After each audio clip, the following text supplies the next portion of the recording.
I want you to look good. I don't want you to look bad. Very good. But we have hundreds of people, thousands of people trying to come into our country because they feel they're going to be killed and their land is going to be confiscated. I want to clarify that because we have a constitution. Our constitution guarantees and protects the sanctity of tenure of land ownership.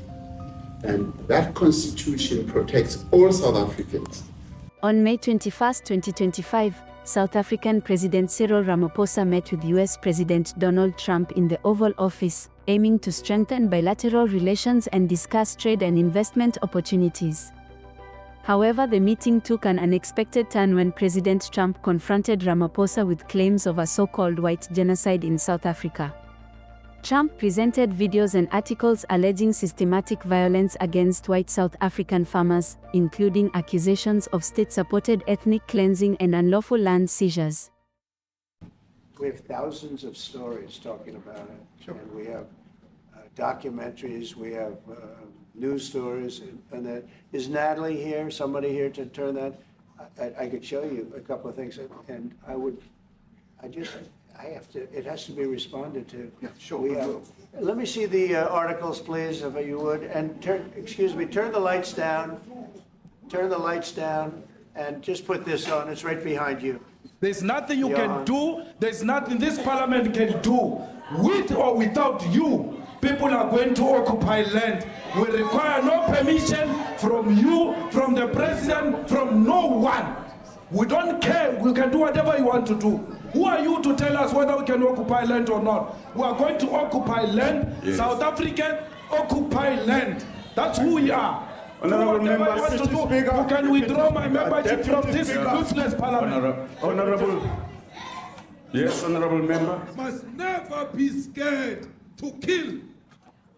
A revolution demands that at some point there must be killing, because the killing is part of a revolutionary act. Shoot to kill, Namasa. Kill the poor, the farmer. Kill the poor, the farmer. Brr, pa, pa, brr, pa, pa. Namasa. Kill the poor, the farmer. Kill the poor, the farmer. The mayor of D-Day in PE is a white man. So these people, when you want to hit them hard, go after a white man. They feel a terrible pain because you have touched a white man. Not because Mashaba and Soli will not be touched. They will be touched, don't worry. But we are starting with this whiteness. We are cutting the throat of whiteness. Shoot to kill, Namasa. Kill the poor, the farmer. Kill the poor, the farmer. Brr, pa, pa, brr, pa. Shoot to kill, Namasa. Kill the poor, the farmer. Kill the poor, the farmer. Brr, pa, pa.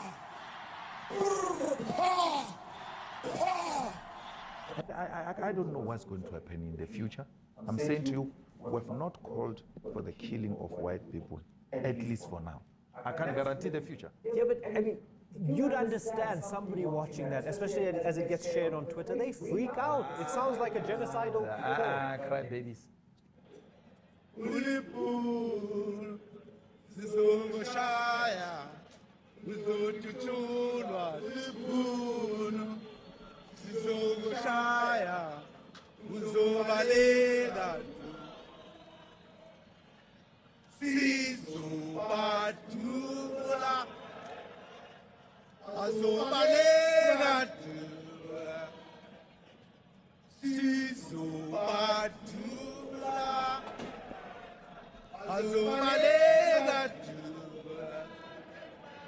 will expropriate land without compensation, whether they like it or not. If they object, they can seek refugee in America.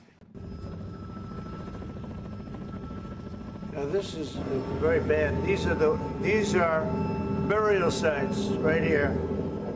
Burial sites. Over 1,000 of white farmers, and those cars are lined up to pay love on a Sunday morning. Each one of those white things you see is a cross, and there's approximately 1,000 of them. They're all white farmers, the family of white farmers. And those cars aren't driving, they're stopped there to pay respects to their family member who was killed. And it's a terrible sight. I've never seen anything like it. Both sides of the road, you have crosses.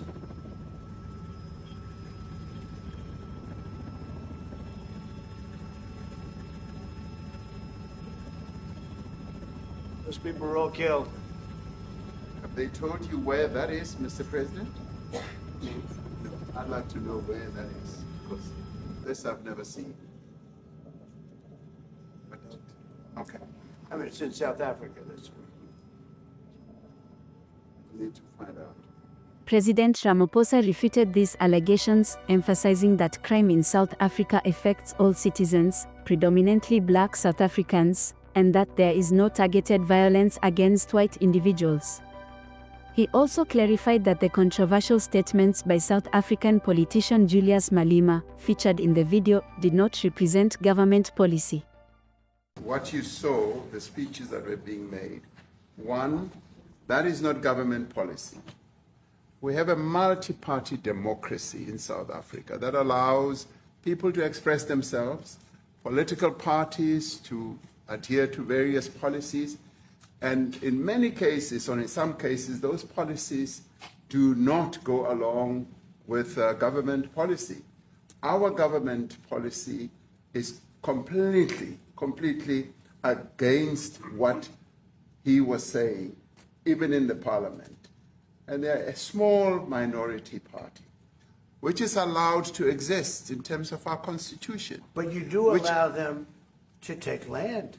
No. You do allow them to take land. Nobody can take land. And then when they take the land... As government, as my own party, we are completely opposed to that. We, in 1955, adopted a document which said South Africa belongs to all who live in it. But why wouldn't you arrest that man? That man said, kill the white farmers, kill the white farmers. And then he danced, and he's dancing, and it's kill the white farmers.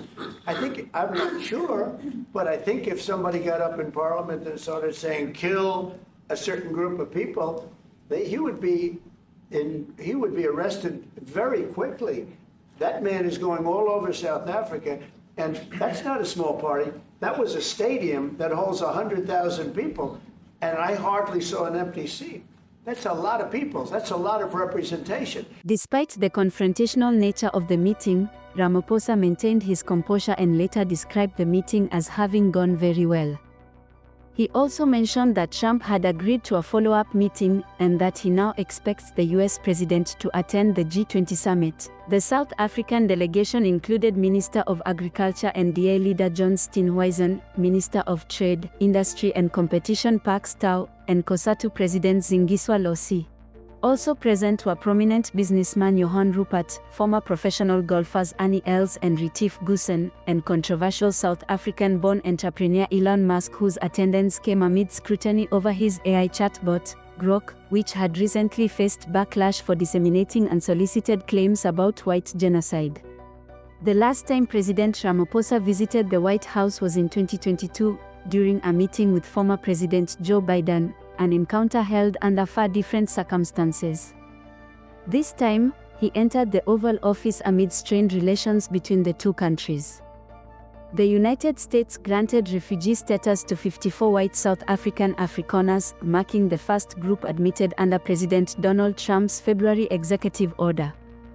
This order aimed to prioritize Afrikaners for resettlement, citing alleged racial discrimination and violence in South Africa. The Afrikaners have been granted P1 refugee status, providing them a pathway to US citizenship and eligibility for government benefits. The decision has been met with criticism from the South African government, which continues to reject claims of a white genocide, asserting that such allegations are unfounded, politically motivated, and a challenge to the country's constitutional democracy. It will take President Trump listening to the voices of South Africans, some of whom are his good friends, like those who are here. When we have talks between us on around a quiet table, it will take President Trump to listen to them. I'm not going to be repeating what I've been saying. I would say if there was Afrikaner farmer genocide, I can bet you these three gentlemen would not be here, including my Minister of Agriculture. He would not be with me. So it'll take him, President Trump, listening to their stories, to their perspective.